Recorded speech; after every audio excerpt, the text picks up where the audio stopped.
ये तुम्ही केबल लगाए क्या? क्या बात आहे. वसंत देशमुख भाजपचे नेते आहेत. पुन्हा एकदा बाळासाहेब थोरातांना समन्वयासाठी मुंबईत मातोश्री आणि पवारांकडे यावं लागतंय. अजूनही जागा वाटपाचा तिढा कायम आहे. नाही. दुसरी वेळ आहे की बाळासाहेब थोरातांना मातोश्रीवर यावं लागतं. नाही नाही, असं नाहीये. बाळासाहेब थोरात हे मातोश्रीवर कधी येऊ शकतात, आम्ही त्यांच्याकडे जाऊ शकतो. आता काल मी सुद्धा माननीय शरद पवार साहेबांकडे किंवा जयंतराव पाटलांकडे एकत्र बसून आम्ही काही चर्चा केल्या. 288 जागांचा जेव्हा प्रश्न निर्माण होतो, महाराष्ट्र हे मोठं राज्य आहे, ते इतर राज्यांप्रमाणे 20 जागा 25 जागा असं नाही आहे. 3 पक्ष प्रमुख आहेत. बाळासाहेब थोरातांचं हायकमांड दिल्लीमध्ये आहे. 2 दिवस हे सगळे लोक दिल्लीत होते माझ्या माहितीप्रमाणे. आता दिल्लीत काय एखादी चर्चा एखादी सूचना असू शकते, त्या संदर्भात त्यात पवार साहेबांना भेटणार असतील किंवा मातोश्रीवरती येऊन आमच्या पक्षप्रमुखांना माननीय उद्धवजींना भेटणार असतील, तर त्याच्यामध्ये समन्वयाचा अभाव वगैरे या गोष्टीचा उल्लेख होणं चुकीचं आहे. उत्तम समन्वय 3 पक्षामध्ये आहे. तसं नसतं तर 90 जागा या क्षणी आम्ही जाहीर केल्या नसत्या. आता काही जागा शेवटपर अजून आता आज आणि उद्या उमेदवारी अर्ज भरायचे नाही आहेत, सुट्टी आहे. काही किरकोळ ज्या गोष्टी आहेत त्याला मी तिढा किंवा पेच म्हणत नाही, त्या चर्चेनं सुटतील ना. आणि बाळासाहेब थोरात हे त्यासाठीच मातोश्रीवर येत आहेत. पण राऊत साहेब, नाना पटोलेंना पुन्हा लेटर बॉम्ब टाकावा लागतोय. त्यांनी काय ज्या पद्धतीनं जागा वाटप जाहीर झालं नाही तरी शिवसेना युनिटी एपी फॉर्म देते, याबद्दल नाराजी व्यक्त केली. स्वतः उद्धव ठाकरेंनी या पत्राबद्दल नाराजी व्यक्त केली. बघा, अशा पत्राचं निवडणूक काळामध्ये असं पत्रव्यवहार होत असतो. जरी हल्ली ईमेलचा वापर होत असला, टपाल खातं फार चांगल्या पद्धतीनं काम करत नसलं तरी असा आपापसात पत्रव्यवहार होतो. नाराजी व्यक्त केली याचा अर्थ काय ते नाराज होऊन संन्यास घेऊन बाहेर गेले असं नाही ना. कुठे आहेत ना, नाना पटोलेंशी माझा चांगला संवाद सुरू आहे. काय त्यांचा माझा संवाद झाला आमचा. एका जागेची आम्ही काल अदलाबदल केली एकत्र बोलून.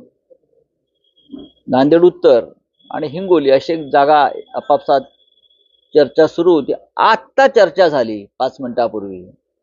लेटर बॉम्ब वगैरे औपचारिकपणा असतो. तशी पत्र मिळतात, आम्ही त्यांना पत्र पाठवतो. मीही जयंतरावांना पत्र पाठवतो अनेकदा की जयंतराव असं असं आहे, जरा काय करता येईल पहा. पत्र यासाठी पाठवायचं असतं की तो आपल्या समोर एक कागद राहतो चर्चेसाठी. म्हणजे अनेकदा या गोंधळात डोक्यातून अनेक गोष्टी निसटून जातात, विसरायला होतं. आता आमची वय झालेली आहेत सगळ्यांची. कागद राहिल्यासमोर की चर्चा होते ना. राऊत साहेब जी नाराजी आहे ती ऑन पेपर आणली जाते. त्याला नाराजी म्हणत नाही. ती वापरली जाऊ शकते. असे पुरावे कोर्टामध्ये पुरावे टिकत नाही चंद्रचूड समोर. तर सरन्यायाधीश पुरावे मानायला तयार नाहीत. तर कोणत्या पुराव्याची गोष्टी करताय तुम्ही? सरन्यायाधीश देशाचे पुरावे समोर असून अपात्रते संदर्भात ते मानायला तयार नाहीत. शरद पवारांसारखा भक्कम पुरावा समोर असताना राष्ट्रवादी काँग्रेस अजित पवारला देतात. कसल्या पुराव्याच्या गोष्टी करताय तुम्ही? महाविकास आघाडीला भविष्यात काही फटका बसला? अजिबात नाही. 175 जागा 170 ते 175 जागा जिंकून महाविकास आघाडी 26 नोव्हेंबरला सरकार बनवणार. काही कोणामुळे अडत नाहीये. तिघांचं व्यवस्थित चाललेलं आहे. तुम्हाला काही शंका असतील तर संध्याकाळी तुम्ही आम्हाला भेटा, आम्ही एकत्र असतो. राहुल गांधींनी नाराजी व्यक्त केली. जागा अधिक मिळाल्या नाही. राहुल गांधीजी यांना मी ओळखतो, अनेक वर्ष ओळखतो. राहुल गांधीजींनी त्यांच्या पक्षाच्या बैठकीत जर काही एखादी भूमिका मांडली असेल त्याला मी नाराजी म्हणत नाही. 3ही पक्ष या महाराष्ट्रात तोलामोलाचे आहेत, हे राहुलजींना माहिती आहे. शिवसेना असेल, राष्ट्रवादी काँग्रेस असेल, दोन्ही पक्षांच्या नेत्यांचे राहुलजींशी अत्यंत मधुर संबंध आहेत. जर त्यांनी नाराजीच व्यक्त केली असती, जर त्यांना चर्चाच करायची असती, तर आमच्या दोन नेत्यांशी त्यांनी जरूर चर्चा केली असती. या बाहेर आलेल्या ज्या राहुलजी विषयी ज्या गोष्टी आहेत यांच्यावरती विश्वास ठेवू नका. पण पहिल्या यादीत ज्या काही तांत्रिक चुका होत्या म्हटलं गेलं होतं गोष्टी दुरुस्त केल्या जातील, पण दुसरी यादी आली आहे, पहिल्या यादीतल्या तांत्रिक चुका दुरुस्त झालेल्या नाही. हो, आम्ही आपापसात पारोंड्याची जी जागा कुठली? आहे पारोंडा, त्याच्यामध्ये राहुल भूम परांडाची जागा आहे, ज्यात एनसीपी ही आग्रही आहे आणि राहुल मोठेंनी अपक्ष उमेदवारी आणि तिथून तुम्हीही एबी फॉर्म दिलेला आहे. त्या संदर्भात पक्षात आणि आमच्यात आणि राष्ट्रवादी काँग्रेसमध्ये चर्चा सुरू आहे. लोहामध्ये देखील पूर्वी ठिकाणी शेकापचं आहे. शेका पक्षाची चर्चा पूर्ण व्हायची आहे. शेका पक्षाची आज चर्चा होईल. माननीय शरद पवार साहेबांनी शेका पक्षाचे ज्येष्ठ नेते भाई जयंतराव पाटील यांच्याशी चर्चा सुरू केलेली आहे आणि आज दिवसभरामध्ये आम्ही चर्चा करू.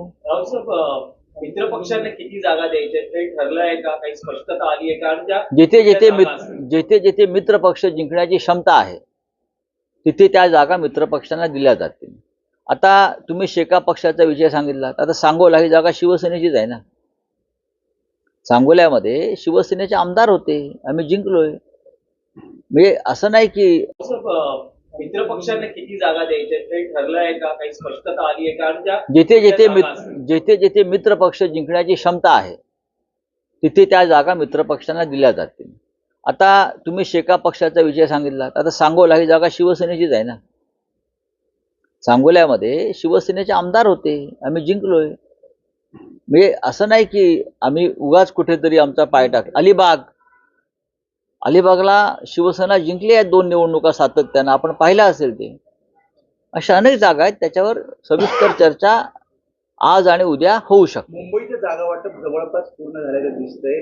भायखळ्याची जागा तुम्ही घेतलेली आहे, घेतलेली नाही, आमचीच आहे, घेतलेली नाही. आम्ही काही कोणाचं खेचून घेत नाही. वर्सोवाची जागा सुद्धा आपण वर्सोव्याची जागा जी आहे ही गेल्या 2 निवडणुका भारतीय जनता पक्षाकडे आहे आणि त्या जागेवर शिवसेनेनं आपला उमेदवार दिलेला आहे. नक्की पण अनेक ठिकाणी असं दिसतं आहे महाविकास आघाडी की जिथे शिवसेना युपीटी एबी फॉर्म देते उमेदवारांना, तिथे काँग्रेस आणि एनसीपी हेही एबी फॉर्म देत आहे. तर हे चित्र कधी स्पष्ट होणार? 29 तारखेपर्यंत मागे विड्रॉल करण्याचा शेवटचा दिवस आहे. 4 तारखेला 4 नोव्हेंबर.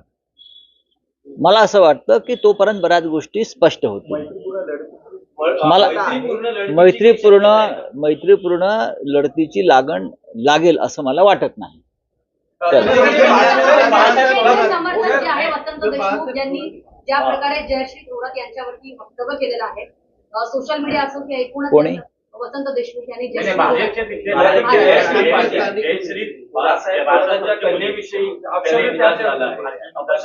जायकवाडपर्यंत परिस्थिती गुन्हे दाखल झाले.